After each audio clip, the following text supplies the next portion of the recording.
ভোর দুপুরবেলা বেরিয়ে পড়েছি। কোথায় যাচ্ছি তোমরা নিশ্চয়ই থাম্বনেল দেখে বুঝে নিয়েছো। আর আমাদের বাড়ির পাশের যে খোলা মাঠটা এত ভালো লাগে না, সত্যি ভীষণ ভালো লাগে। আমাদের বাড়ি এই যেটা, আর একদম বাড়ির পাশেই কিন্তু গান হচ্ছে। কালকে আসতে পারিনি, তো তিন যা মিলে কিন্তু বেরিয়ে পড়েছি গান শুনতে বাড়ির পাশে, তাই না? ঠাকুরের নামের গান শুনবো না তাই কখনো হয়? তো চলো তোমাদেরও সাথে নিয়ে যাচ্ছি। আর এটা হচ্ছে সুপারি বাগান। তো সুপারি বাগানে দেখো পান গাছও লাগিয়েছে, এক ঢেলে দুই পাখি হয়ে যাবে, তাই না? এদিকে সুপারিও খেতে পারবে, সাথে হচ্ছে পানও। তো যাই হোক বন্ধুরা, আমি বিনা কুচবিহার জেলার ছোট্ট একটা গ্রাম থেকে ছোট্ট একটা ব্লগ তোমাদের সাথে শেয়ার করছি। আশা করি সবারই ভালো লাগবে। কন্টিনিউ দেখতে থাকো। আর তোমরা কেমন আছো? আমি তো মোটামুটি আছি, চলো দেখতে থাকো। তো চলো, এই যে হেঁটে হেঁটে যাচ্ছি, বেশি দূরেও না, বললাম না একদমই পাশে। তো এই যে গান হচ্ছে বলে কিন্তু দেখো ছোট ছোট কিছু দোকান চলে আসছে। এটা দোকান থাকবে না তাই কখনো হয়, তাই না? তো চলো, এই যে দোকান, ছোট ছোট দোকান বসেছে। আর এই যে দেখো গান তো অনেকক্ষণ আগেই, কাল 3 দিন হয় যেহেতু, আজ হচ্ছে একদম লাস্ট মুহূর্ত। তো এসে ঠাকুরকে আগে প্রণাম করে নিলাম, মা মনসাকে প্রণাম করে নিলাম। তো তাই তোমাদের সাথে একটুখানি শেয়ার করে নিচ্ছি। এখানে কালী পুজো করেছে, সব ঠাকুরগুলোকেই পুজো করেছে। আর মা মনসার উপলক্ষে কিন্তু গান হচ্ছে।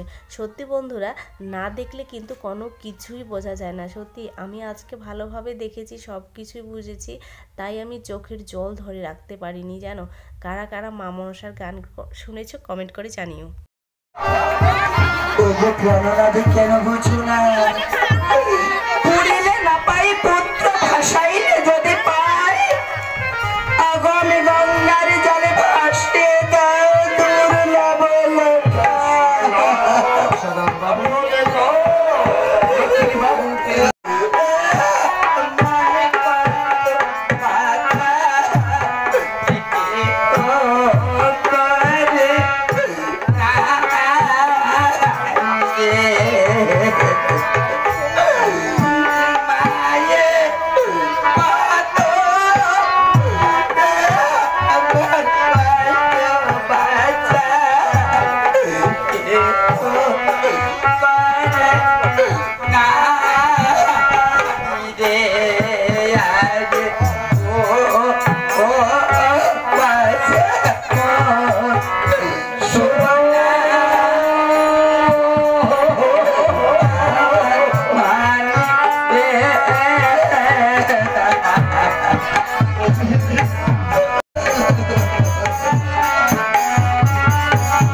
রাগে তো পুজো রাগে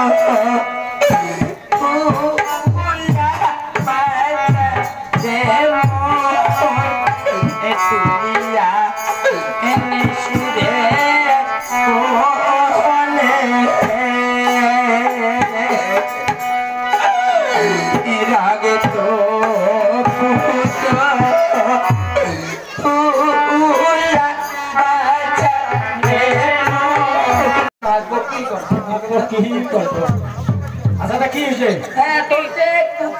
কোকিল কণ্ঠে গান ওরে বার পাপড় করিছে মোর মন। হ্যাঁ, মুই একটা বাচ্চাটা তুয়ার নামে দিছো, তোর গান শুনে এখন তুই বাচ্চাটা ছাড়ি দিয়ে আসি। বাচ্চা ছাড়ি দিছে